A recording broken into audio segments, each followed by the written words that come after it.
Hello everyone, today we'll talk about an interesting case study. We're gonna talk about Chris, one of my current clients. We have been in contact for a long period of time, and at some point during the journey, when we were not working together yet, he started to work with a personal trainer. Within his program at that time, he had a shoulder press machine, a vertical shoulder press. So if you can imagine, just pretty much going through this movement, and he got badly injured during one of his sets.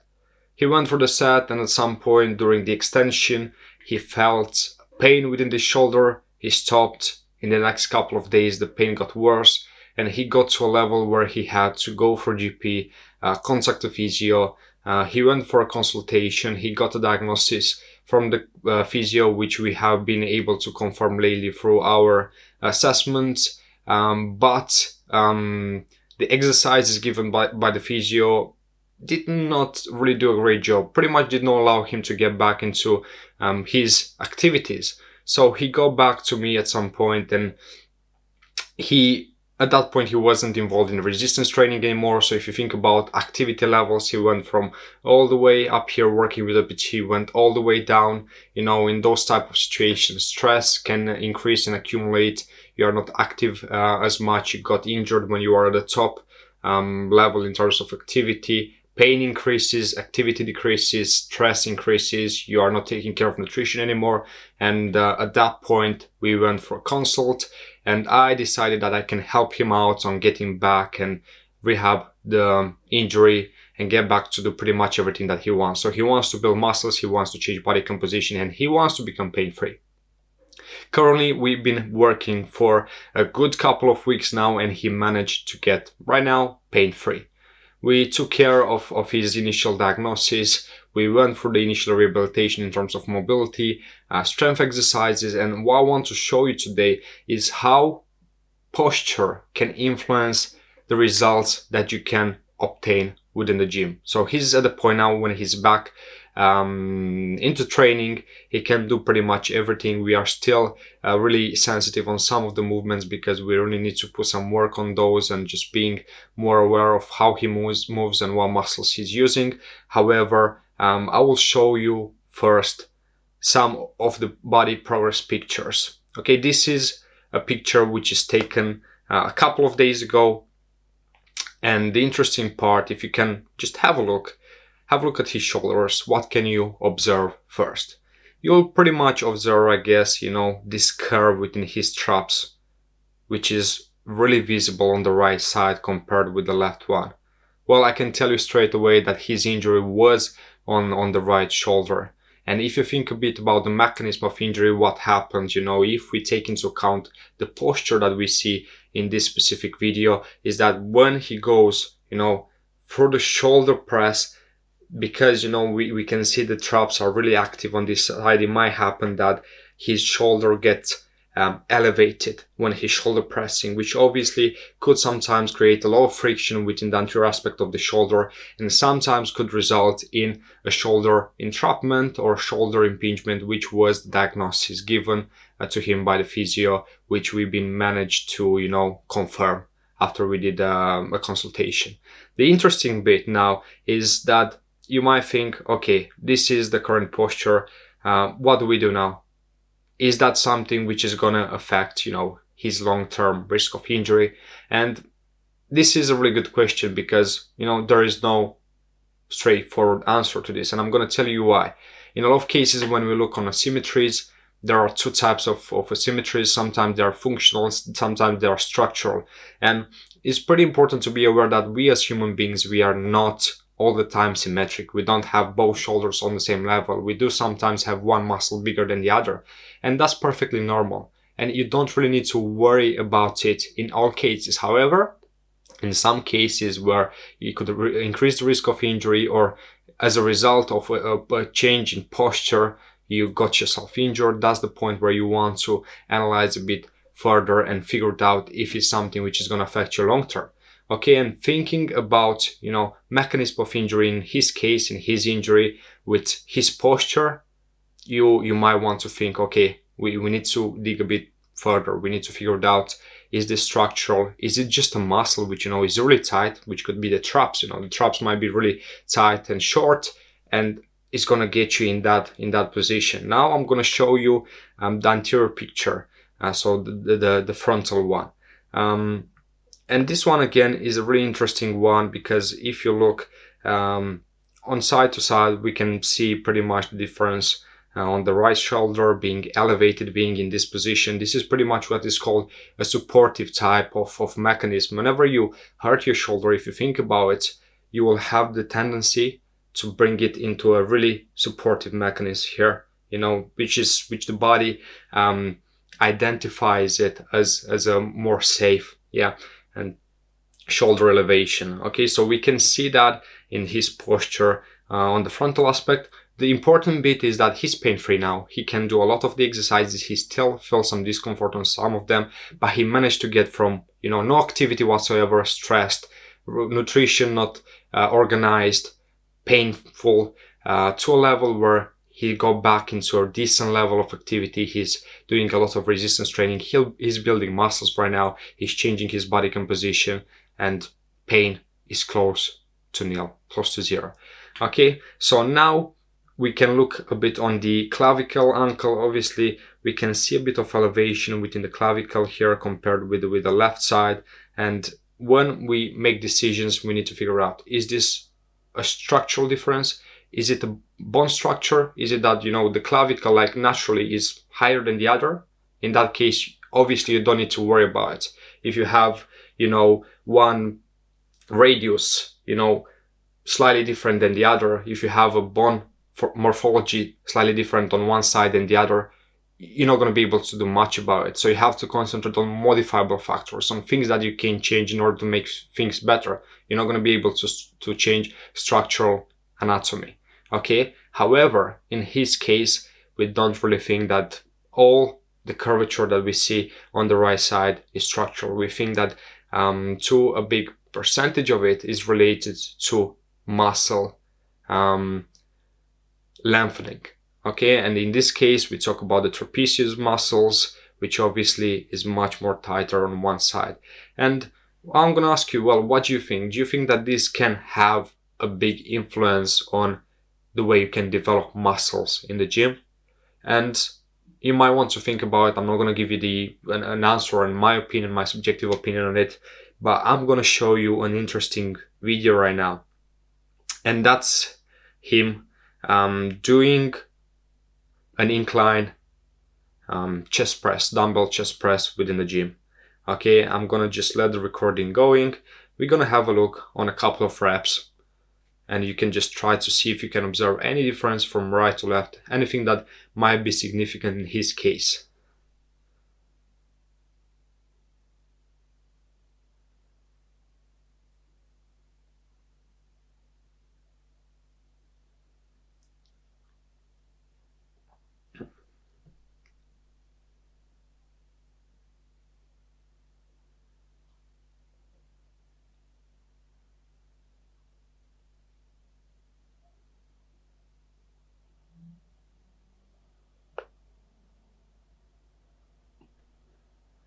Now, obviously, the first thing which you might observe is the fact that he doesn't have, the best control possible, because he's still getting familiar with the movement. He's getting familiar with the movement. He hasn't been active previously for a long period of time. The weight is not a great deal of weight. He's just trying to make it comfortable in terms of shoulder position, makes it pain-free, and try to, challenge himself at his current best ability. And he does so. You see, he's shaking, which does suggest to level that he's struggling to go through the current number of repetitions and the current weight. What you can see in this position, in the one I stopped, and is something which has been visible pretty much on every repetition, is the position of the wrist, right to left, on that full extension position. Okay, you can see here the right dumbbell is much lower than the left one. Gonna have one more rep just to see that does happen pretty much on every repetition. And here we have a better level of elbow extension as well. And you can pretty much observe, look where the right dumbbell is in comparison with the left one. What do you think is happening there? Well, I can tell you what I think that is happening, and it's pretty much related to everything that happened in the past. from the shoulder injury, from the mechanism that happened during the shoulder injury, to his current posture and to this exercise.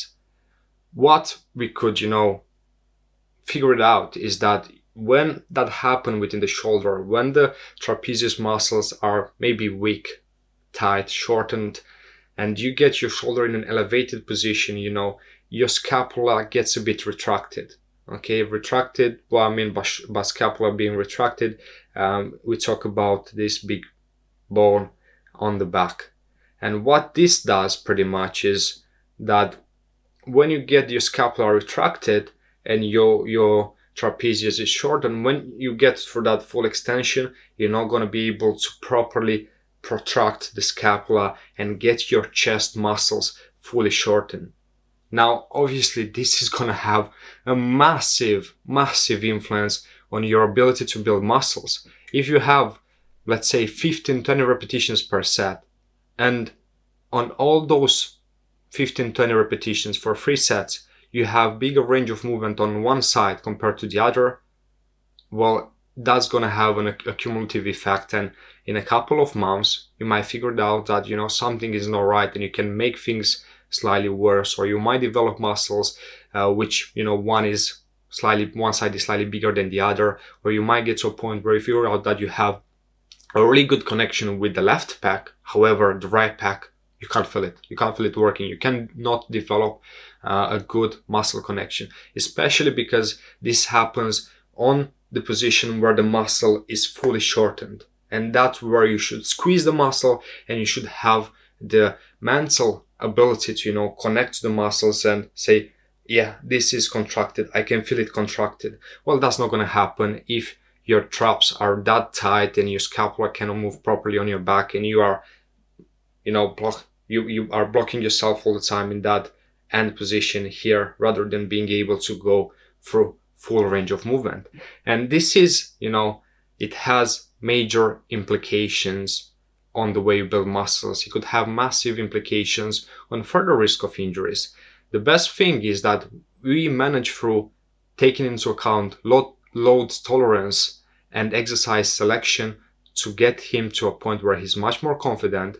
We work on his strength capabilities, we work on his mobility of the shoulder. He got much more control now than he got at the beginning in terms of ability to control scapula, ability to, place the shoulder in that retracted position, protracted position, and he's more aware of all those elements. And that's my intake on how, he managed to get to a point now where he's pain-free, he can train confidently by all the movement that he does in the gym, and he can build muscles. But now, the next step is to figure out what we need to do in order to, try to work on this right trap and try to, make it stronger, make it longer in a normal position, so it's not going to affect as much as it currently could potentially affect his ability to build muscles within right shoulder, within the right pectoralis muscles, and all the muscles around.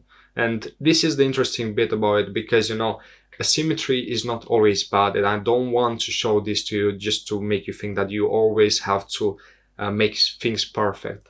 There are two extremes. There is a point in which you take into account every small element, and that's extreme. That's not going to help you, and pretty much that's going to make you be confused and concentrate on the wrong things. And there is another extreme in which you don't take these things into account. And when you don't take these things into account, well, guess what's going to happen?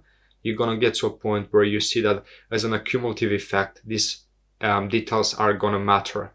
And pretty much for, this journey, you can figure out how much of an importance it can have in the risk of injury, in the ability to build muscles, in the ability to build strength, in the ability to be happy with your decisions. Because, if you make an initial bad decision regarding who you're going to work with, that person doesn't take these details into account, and you end up getting injured, it's going to be really hard for you to get out of that mindset of, exercise is good for me, because, exercise made you get injured. And to an extent, yeah, you cannot disagree with that, because this is what happened in the current case. there are a lot of cases in which a lot of other factors are playing an important role. We talk about stress, we talk about lifestyle, we talk about biopsycho social model, which includes all those elements. But in this context, within Chris' context, we can identify the training side of it, which played a big role in his injury. And again, this is just identifying where are you on that scale in regards to, extremes, and you have to be pretty much all the time on the middle, and maybe just go around from one extreme to the other to figure out in which case these details are important and in which case these details are not as important. And that comes down to a good initial consultation in which you take into account everything that the client is giving you. Okay, hope this helped.